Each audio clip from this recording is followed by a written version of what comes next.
Clock. Please join me in the Pledge of Allegiance. I pledge allegiance to the flag of the United States of America and to the republic for which it stands, one nation under God, indivisible, with liberty and justice for all. Good morning. Nice, crispy, cold February day. We'll open our meeting with public comment. Anybody that wishes to make any kind of public comment, we both have the phone lines, and we do have one gentleman in the audience. If you'd like to come to the podium, state your name and address, and you have 2 minutes. All right, I appreciate the opportunity to speak with the board today. I guess my concern was looking on the agenda for today was a report from the DNR on the plan for the CWD control. I believe that's in reflection of county lands and the owned lands. I think the county has a responsibility to be a good neighbor in that regard. You know, I don't know what they had for positive tests from last year's shooting. But anyway, you know, I process deer for a living out of my meat plant down in Rushford. We do a lot out of Winona County, Fillmore and Houston counties, primarily though it's Winona and Fillmore County. I've done 400 deer in the last 2 years. We haven't had a single positive come through my plant. I think that the incidence of positive CWD deer in the county lands is going to be 0. And so what we're doing is we're doing a scorched earth approach by drawing deer in from neighboring landowners who appreciate those whitetail and hunt them, and oftentimes gain revenue off that hunting. What you're doing is you're drawing those deer in these cold winter months and slaughtering them with little or no benefit to the people or the deer herd itself. And I just think as a landowner, the county has a responsibility to be a good neighbor and look at all sides of that before they make a decision to allow that on county lands. And I apologize. Did you state your name and address for the James record? Dorr. I'm 26820 County Road 102 in Rushford, Winona County. 102. Okay. All right. Right. All right. Thank you. Thank you. Thank you very much. Is there anyone else wishing to address the county board?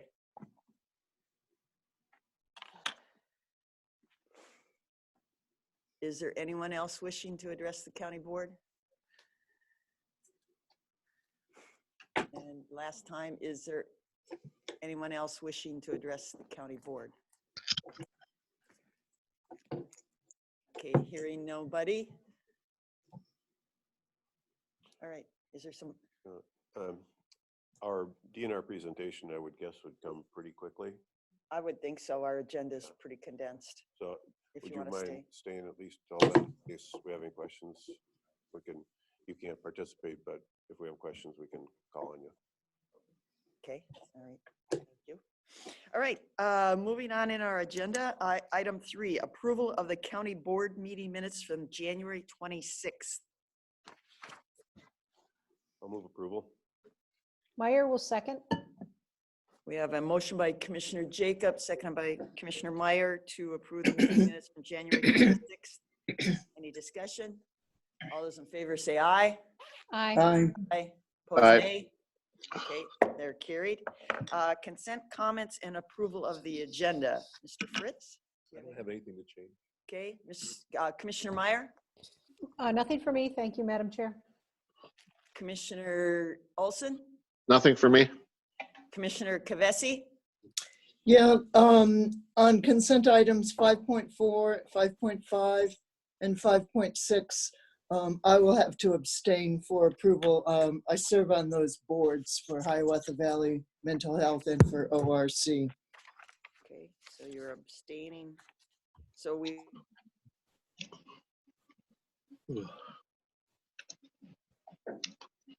we'll pull those for individual votes. Okay, right. thank you. Anything else, Commissioner Kavesi?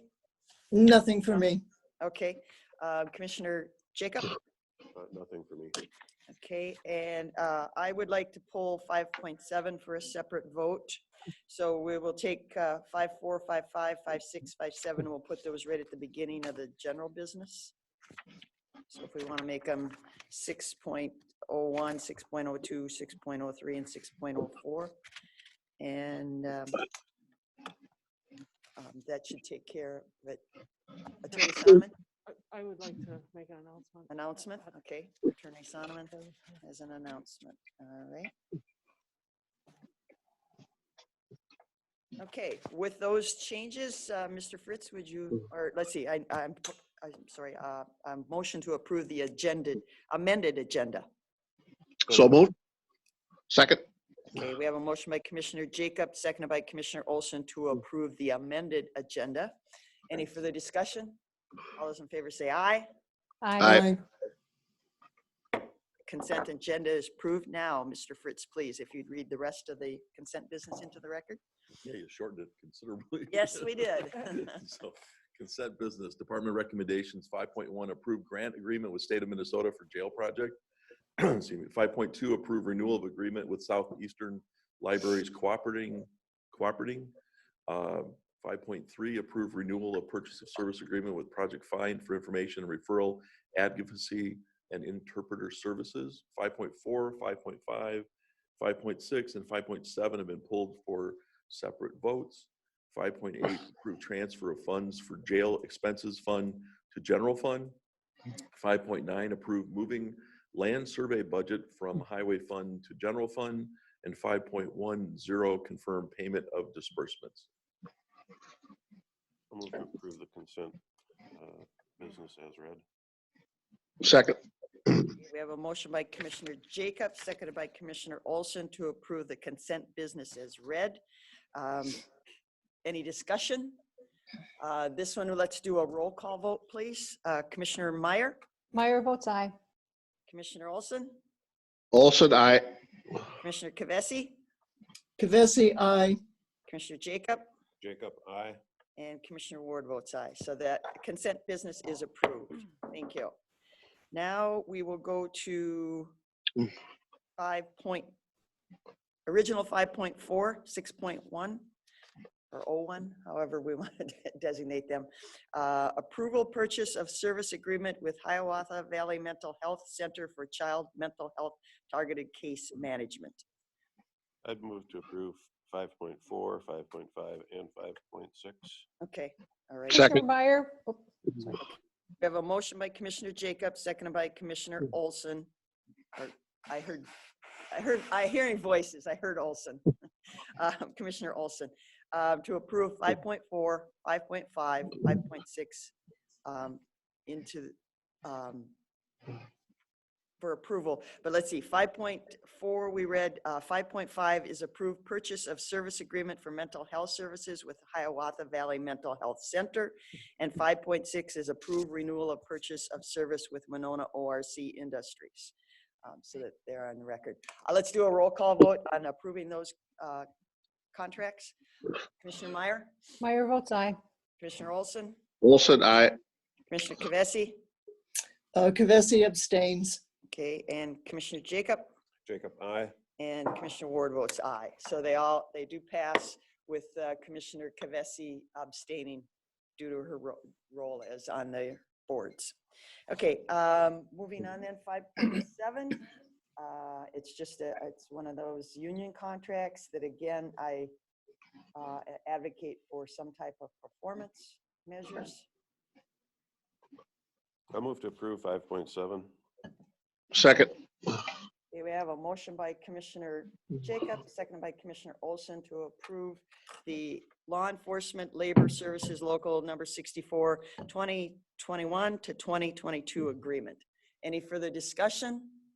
We'll do a roll call vote. Commissioner Meyer, Meyer votes aye. Commissioner Olson, Olson, aye. Essie, Commissioner Kavesi votes aye. Commissioner Jacob, Jacob, aye. and Commissioner Ward votes nay. So that passes 4-1. Thank you. All right, general business now, page 198. Hold on one second.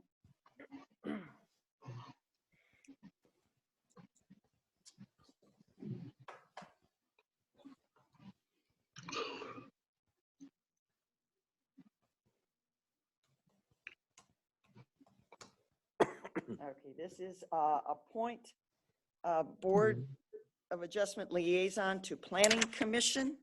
And this was the Board of Adjustment by their meeting minutes recommends Jordan Potter to play the dual role for both Board of Adjustment and Planning.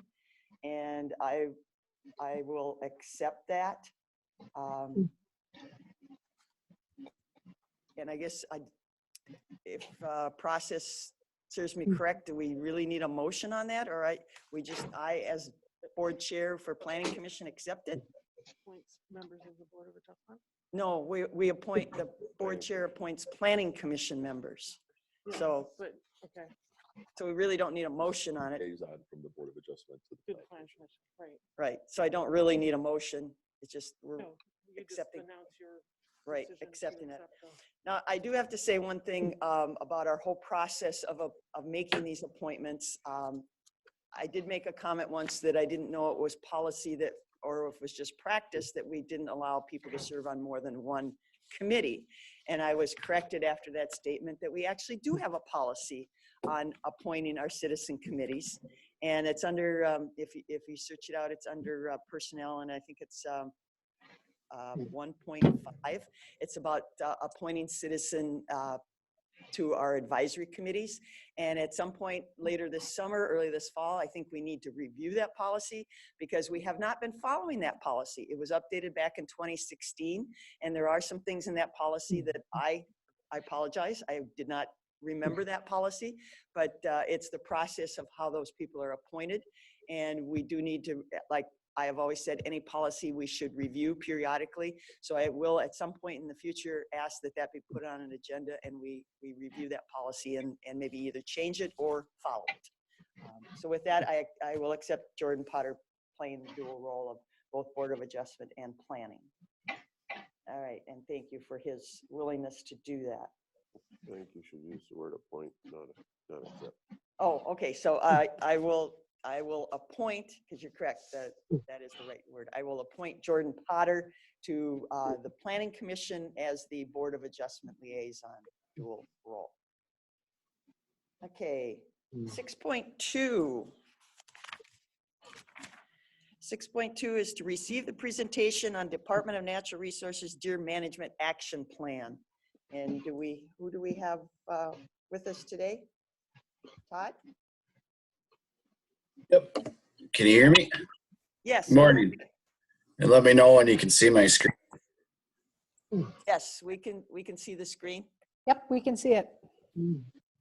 It's good. Well, I appreciate your time and thanks for allowing me the chance to present this morning. Or is it still there? It's, Okay, the sorry. page is there. Okay, sorry, it disappeared from mine, but I'm ready now. So I'll just give you a little bit of an update from how the seasons went and then kind of what our plans are for this winter, which are in swing right now. But our 2020 deer harvest throughout the state was close to the 200,000 mark. It was higher from last year, which was a bit surprising based on the weather this year. It was extremely hot across the whole state for opening weekend. But as you can see, it was a little bit higher than 2019. So there was quite a bit of opportunity this year in the ability. Todd, we just see the front page of your report. Okay. If you need to advance it. Yeah, it's advancing on one of my screens, but not the other. Here, let's try this. Can you see the second one now? Yes. Yes. Yes. Okay, now it's sorry. on. I'll just stay this way and not in presentation mode. So this is a graph of the harvest and the numbers of where harvest was compared to 5-year mean and the 10-year mean. So 10 to 12% higher than the 5 and 10 year. And then the statewide youth and antlerless harvest was up considerably, but the numbers are a little bit misleading based on second year the statewide youth season. So it gained a little bit of more attention. And then the early antlerless season was extended to some areas within the transition zone where there's pretty high deer densities. So that provided quite a bit of opportunity for folks who didn't have it in the past. And then we go to the southeast harvest. During the, let me go back to this one, sorry. During the A season, in the 300 series, harvest was up 20%. And again, this accounts for part of that new 605 DPA, which was another disease area in the South Metro, providing quite a bit of opportunity. So, but overall, harvest was up in Southeast Minnesota. Say, Todd, Yep, can I ask a question? you sure can, yep. When you say harvest numbers, is that just by the private sector, or is that the private sector plus the sharpshooting? Is that total numbers? This is totally public. This is all public harvest. So this is from the 2000. Not including any numbers that the sharpshooters have taken. Nope. Okay. Can we find out what those numbers are too, or? Yes. Well, I mean, we just started last week, so. But for 2020, you had no, don't you have numbers from 2020?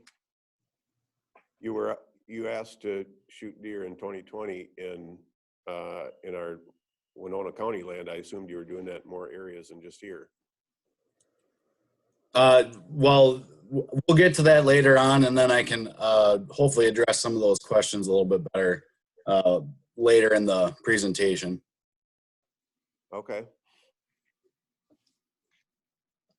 Yeah, so the bee season harvest again for public hunting was up, and then muzzleloader season was up. So again, lots of opportunity in Southeast Minnesota to harvest deer, and that's a reflection of increased harvest. And then our CWD surveillance during fall 2020 was slightly different, just based on COVID-19 protocol. But these were the areas, Southeast Minnesota, as pretty much stayed the same. Had a little expansion into Rochester, and then 3 new areas in West, East Central, and South Metro. The East and West Central was due to CWD positive cervid farms. And then the South Metro was CWD wild positive deer. 604 was in its second year. That was a case surrounding a positive wild or positive cervid farm. And after some intense surveillance, we still have not found any more positive deer. So hopefully after next season, if all goes well and we don't find any more positives, that area can dissolve and go back to its normal DPA.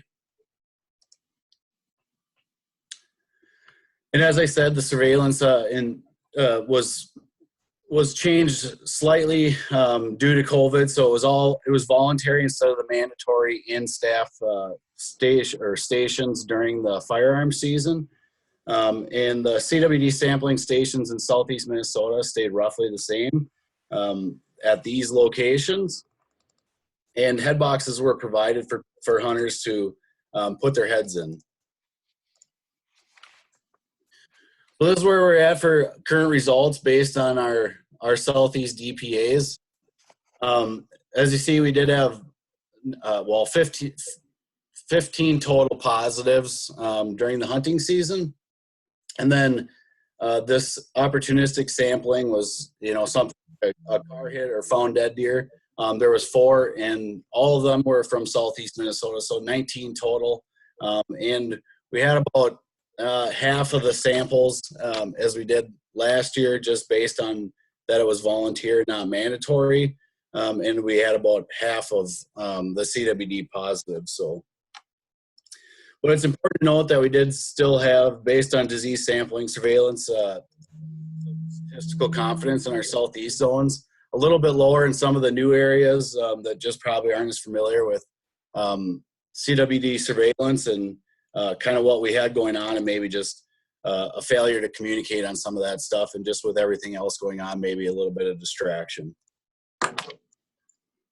This is Todd, I'm Yep. sorry. So I'm looking at that, 3,708 samples and only 15 were positive.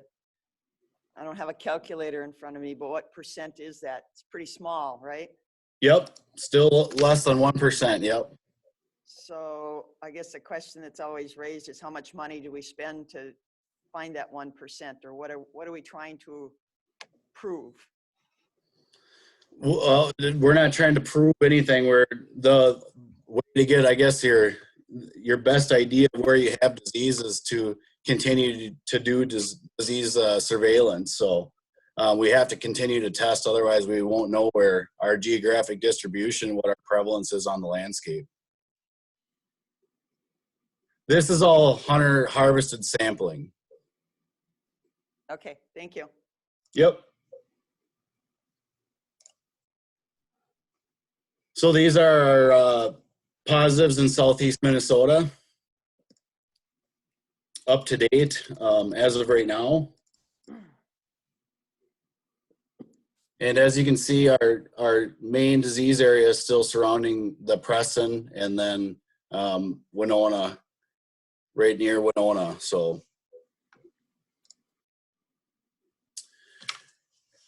and then so off of our regular seasons, we extended, so 2 special late hunts. So December 26th and 27th, the first hunt had a total of 383 samples, and the second hunt was January 2nd and 3rd with 448 samples. So a total of 831 samples, and we did not have any positives within our special hunt seasons. Landowner shooting permits were offered to landowners within 3 miles of a CWD positive. So that was a doe or a group of bucks within the last 2 years. So they had the ability to harvest deer on their own property. And we got a total of 37 samples. So 33 in South or in the South Metro. So not super productive, but those are on properties of known disease areas. And then, as I said, we were conducting USDA Wildlife Services. We've contracted them to conduct agency culling in our high-risk areas. And again, these are areas within 3 miles of a known positive, so they focus on these known areas of risk. And it started baiting January 19th, and culling started first week of February, so we're a week in, and we'll go to April 9th.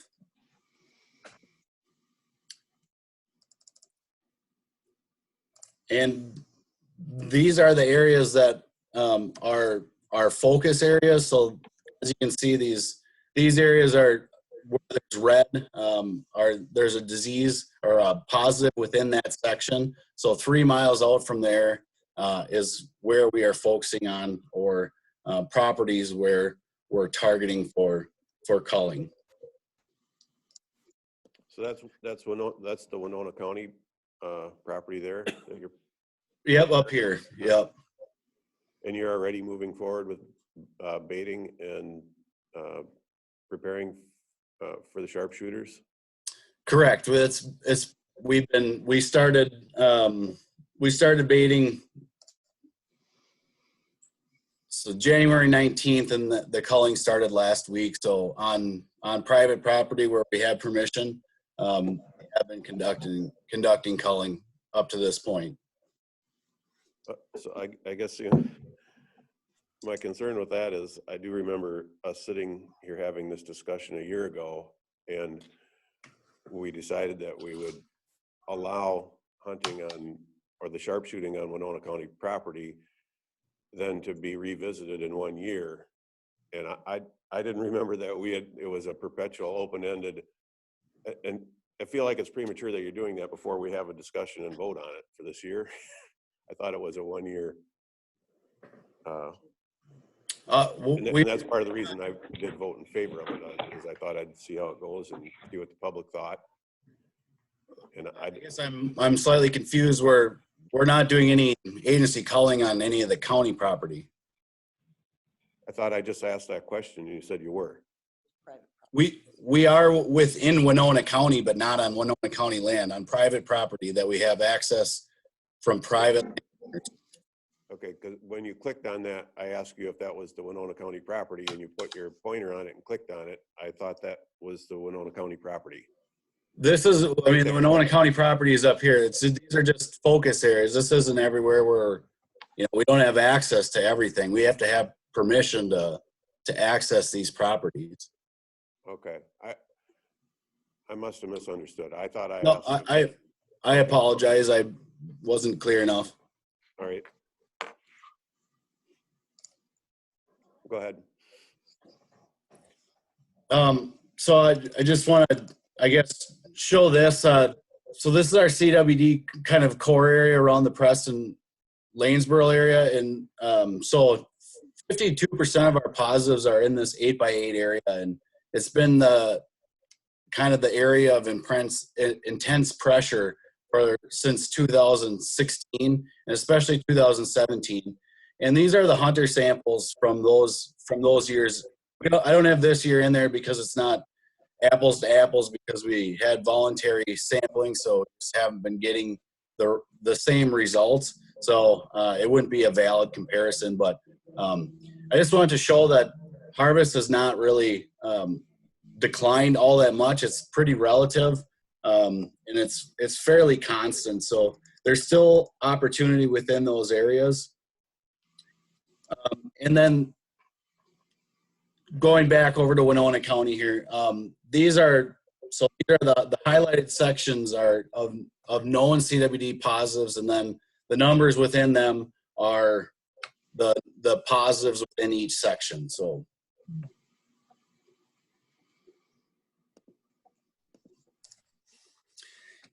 with that, I guess I'll take any questions, and maybe Commissioner Jacob, I maybe didn't answer your question fully with some of the agency calling stuff that was last year. So if you want to reiterate that, I can try to answer that question for you.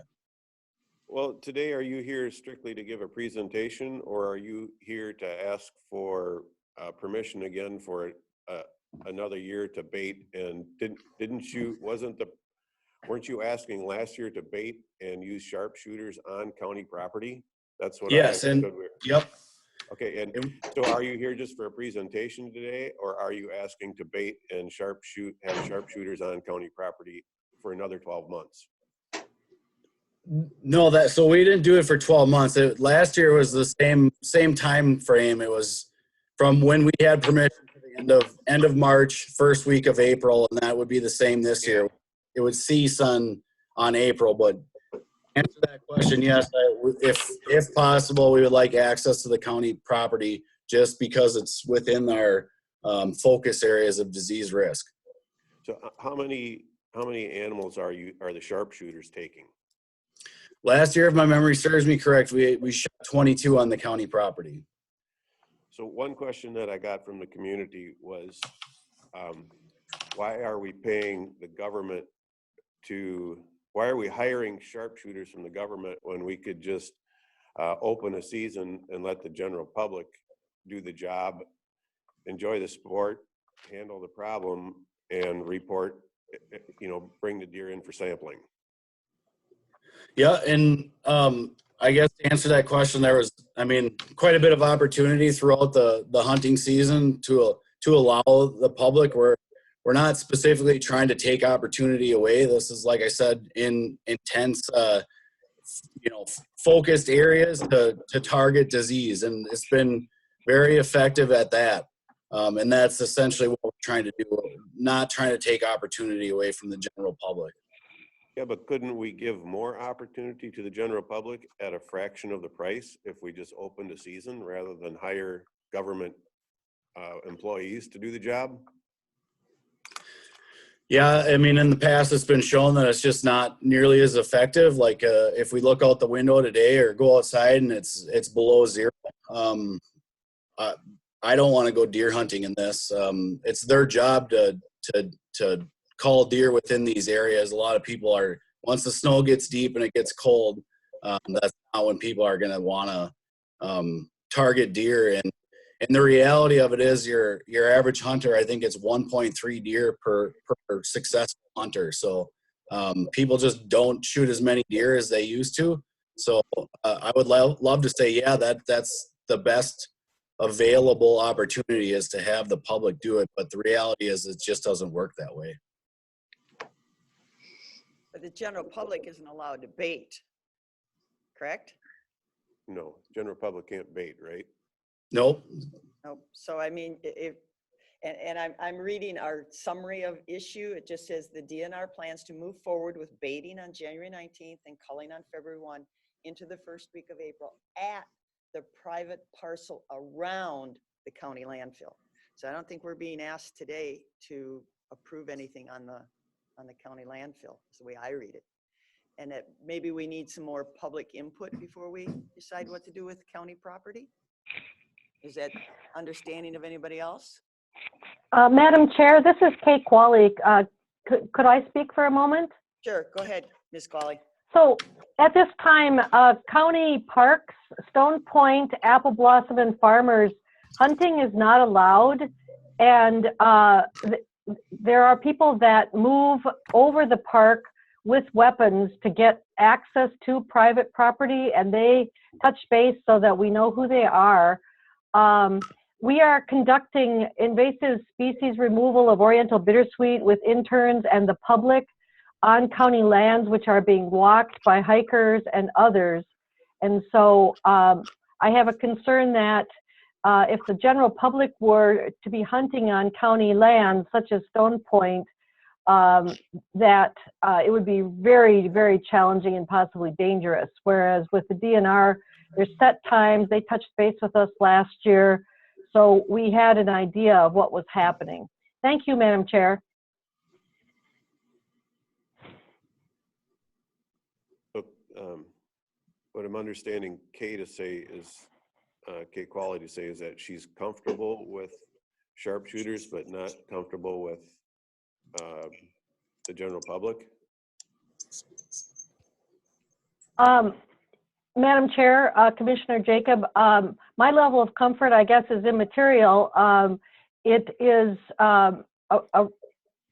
my understanding from both the Parks and Environment Committee as well as what has been an ongoing practice is that hunting is not permitted on county property. I verified that with administration when we had found deer stands on county property this year. And so the Department of Natural Resources conducting a limited deer culling, I guess, was a known project. Thank you for the opportunity to clarify. Yeah, I don't feel we should make any special exceptions for the government. That land is open to the public to recreate on, correct? Entire Stone Point Park. Some people could be.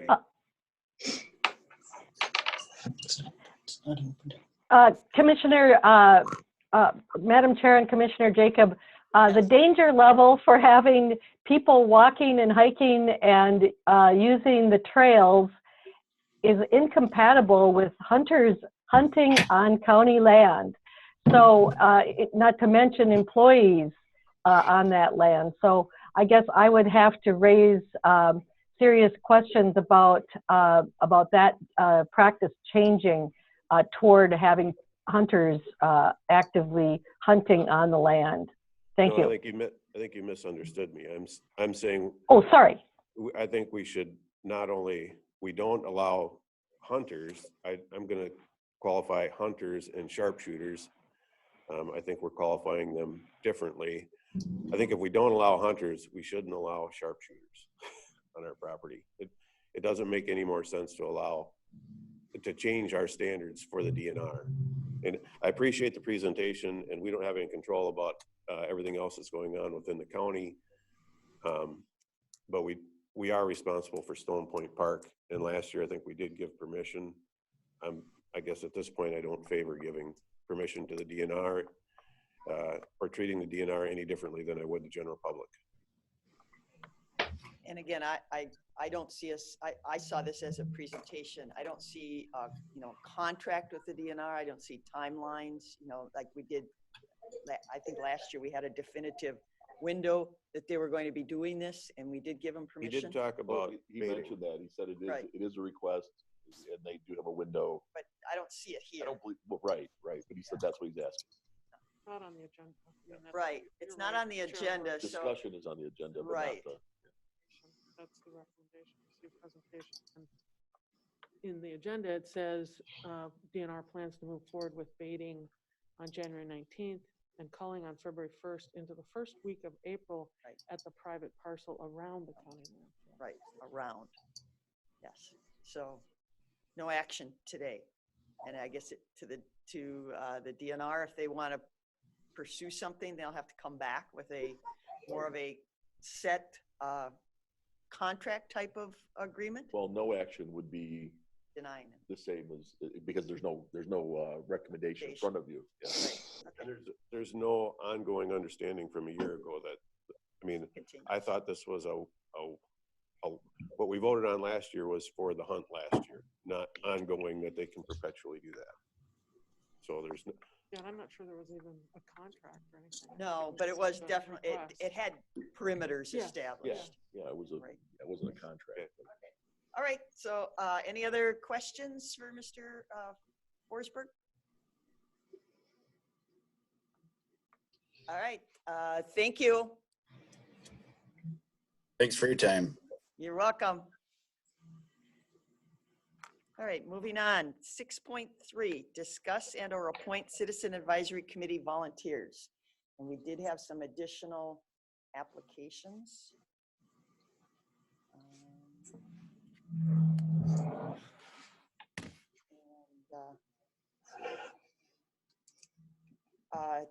Going down the list, Health and Human Service Advisories, there were 3 vacancies and we received 3 applications. One was the reappointment of Justin Green, and new was Samuel Gondola and Jen Whetstone. Any discussion on Health and Human Service Advisory?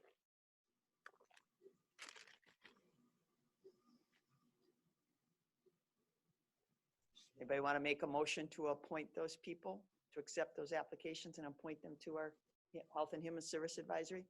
So moved. Meyer will second. Motion by Commissioner Olson, seconded by Commissioner Meyer to appoint, reappoint Justin Green and new appointment Samuel Gondola and Jen Whetstone to our Health and Human Service Advisory. Any further discussion? Just a point of clarification, I think that fulfills that committee then. It said we had 3 vacancies and we've got the 3 applicants, so that committee would be full. Okay, we'll do a roll call vote. Commissioner Meyer, Meyer votes aye. Commissioner Olson, Olson, aye. Commissioner Kavesi, Kavesi, aye. Commissioner Jacob, Jacob, aye. and Commissioner Ward votes aye. So those people are appointed to our Health and Human Service Advisory. The next one on our list, Personnel Board of Appeals. We had 1 vacancy, received 1 application, and the new person is Jeremy Beck. Move to approve. Second. I have a motion by Commissioner Olson, seconded by Commissioner Jacob to approve the appointment of Jeremy Beck to the Personnel Board of Appeals. Any further discussion? We'll do roll call. Commissioner Meyer, Meyer votes aye. Commissioner Olson, Olson, aye. Commissioner Kavesi, Kavesi, aye. Commissioner Jacob, Jacob, aye. and Commissioner Ward votes aye. So we carried. So we have Jeremy Beck to our Personnel Board of Appeals. The next one is the Stockton, Rolling Stone, Minnesota City Watershed. We had 2 vacancies and we received 2 applications. The reappointment was for, I'm not sure, Michaela Frisbee. I'm not sure on the name, the pronunciation. I apologize. And a new Michelle. one was Kelvin Penrod.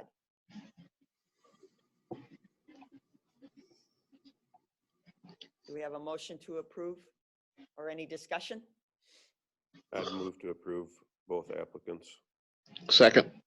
Motion made by Commissioner Jacobs, second by Commissioner Olson to approve the 2 applicants to the Stockton, Rolling Stone, Minnesota City Watershed District. Any further discussion? Roll call vote. Commissioner Meyer, Meyer votes aye. Commissioner Olson, Olson, aye. Kvesi, Commissioner Kavesi votes aye. Commissioner Jacob, Jacob, aye. and Ward, aye. All right.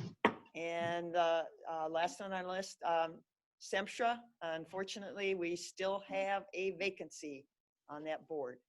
And so we will continue to just host that on our website as far as openings. And is there still a quick link on the front page of the website for applications? I believe there was. So anybody that's, Check, yeah. yeah, and SEMSHA is the Housing Redevelopment Authority. So we'll keep that one open. All right. That takes care of item 6.3. 6.4, discuss using sales tax as potential for jail funding. And we're at this point is to, Give staff direction or not give staff direction, I right, guess. is to give staff direction or not give staff direction. And open it up for discussion. I think Commissioner Meyer, you brought this forward. I did, based on conversations that I had with folks at the Winona Chamber. The idea would really just be to determine if it's possible, what it would take, and then I would certainly want public input, the way for the public to respond. I believe we all got a letter from someone who had some concerns about it. So I'm as it said in the paper this week, I'm not advocating we should do it. I'm advocating that we explore it and determine if it is a better alternative and what those reasons might be. I'll just go on the record as I don't have an appetite to spend any time on it. It takes resources to look at it. I think that we're too far past that. It's going to consume a lot of county time, staff time, and to add another tax. I won't hide that I'm disappointed. I've been working for 8 years on the board to try to eliminate our county debt. We've got that eliminated. And now at this point, we're just voted to build a jail. I think the administrator has done a good job and the county board has done a good job to minimize the impacts going forward with the property tax increase. I don't even want to spend time exploring yet another tax. Let's try to do everything we can to continue to minimize property tax increases and move forward with what we've already voted on, which I voted against. I want to be on the record. Okay. Any other discussion? I do think it's worth having a conversation. I've heard from members of the public who have a lot of investment properties that they think this would be less dramatic of an effect on them. And I do think that as any sales tax type revenue, if it's possible, that we do sunset it at the conclusion of the project. Okay. Any other discussion? Madam Chair? Yes, Commissioner Meyer. Yeah, I think the issue of sunsetting is important. If I understand correctly what is being done by Carlton County, we have to get special permission from the legislature, and we will have to dedicate the sales tax specifically to the jail project. So I think, yep, it is not a thing that we can just levy and then keep in place. But I saw the comments of Christy Ransom at the article in the paper, and she was talking about how she felt that the property tax levy would be more damaging to potentially businesses that are hurting in the pandemic than the sales tax. So as with Commissioner Olson, I'm at least happy to entertain that conversation and see what's possible. Okay. Any other discussion? Madam Chair? Yes, Commissioner Kavesi. Yes, I'd be willing to have the discussion, but I do realize there are some significant timelines in terms of getting something through the legislature. But I think it's a valuable discussion to have. I do know the last time we discussed the optional sales tax, many of our downtown businesses were against a sales tax. So I don't know. We haven't heard from a lot of people yet. So I would like to have the conversation and have some public input. Okay. All right. Do we have a motion to move this forward?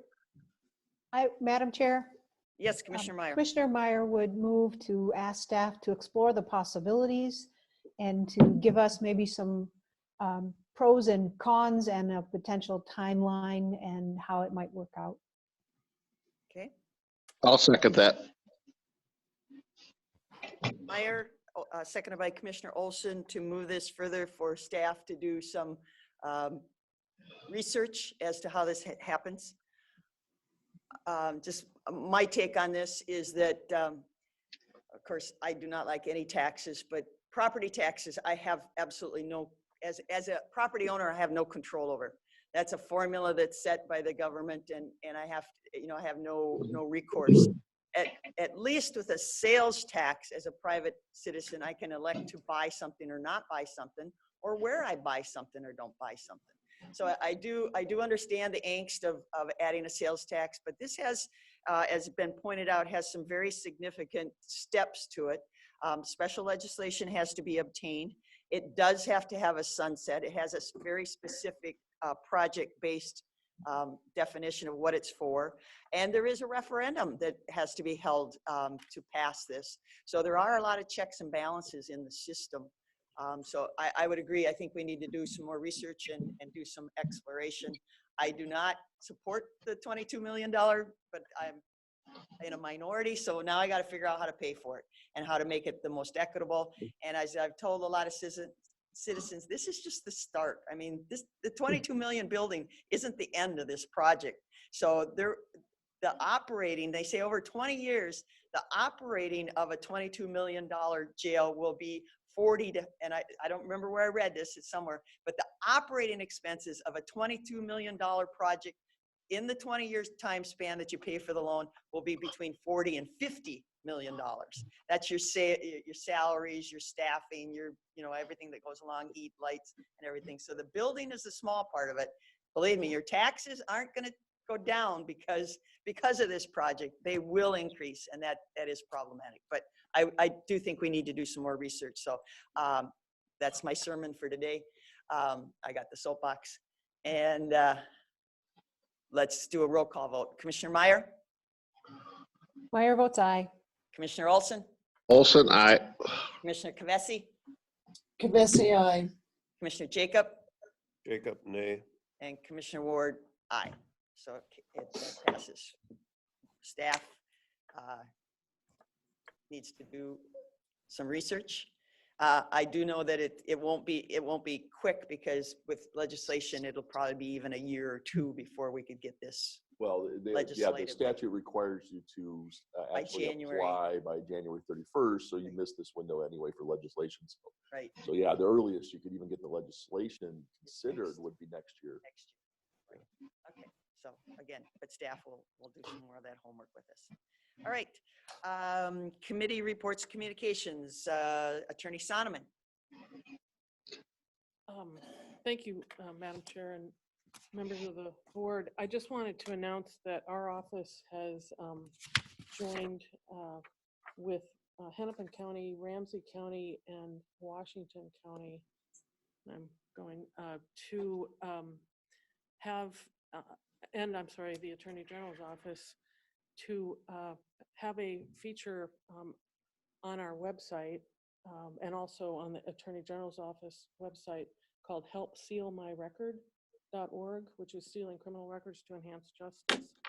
And as a minister of justice, and that's what prosecutors are, it's our responsibility to also help people who've paid their debt to society and to get court review of a criminal record and the barriers it creates to accessing jobs, housing, education, and financial qualifications. So I'm pleased to announce we're partnering with those offices and ensuring our residents, meaning Winona County residents or anyone actually who has been prosecuted and has a conviction or a dismissal even, because there's always a record,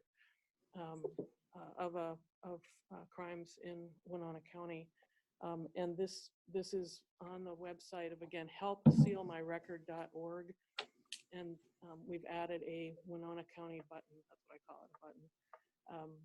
So you can find that on that website, which you just go to Minnesota Attorney General's office, helpsealmyrecord.org.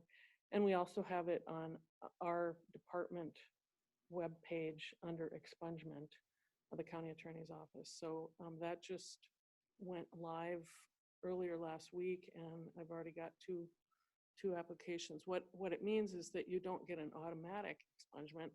It means that you fill out a form, and we review that to determine if your offense or conviction comes under some of the limited offenses that qualify for a prosecutor-initiated expungement. And that also will help people save money because they don't have to pay the filing fee to the court.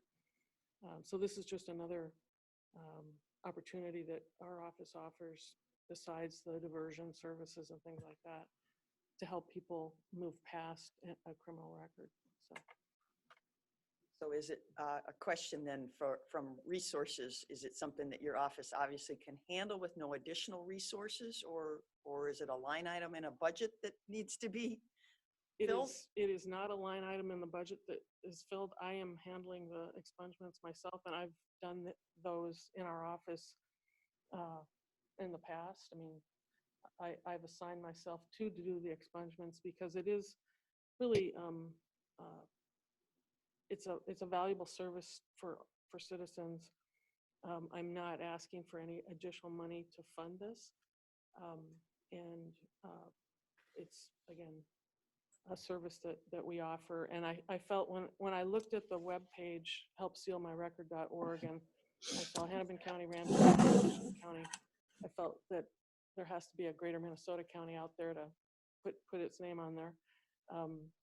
Otherwise, if it says all other counties, and so then it goes to actually, yes, a person that the Attorney General's office has hired, and who knows how long that takes to review it. I mean, not that the Attorney General's office doesn't do a good job, but they've hired one person to do all other counties.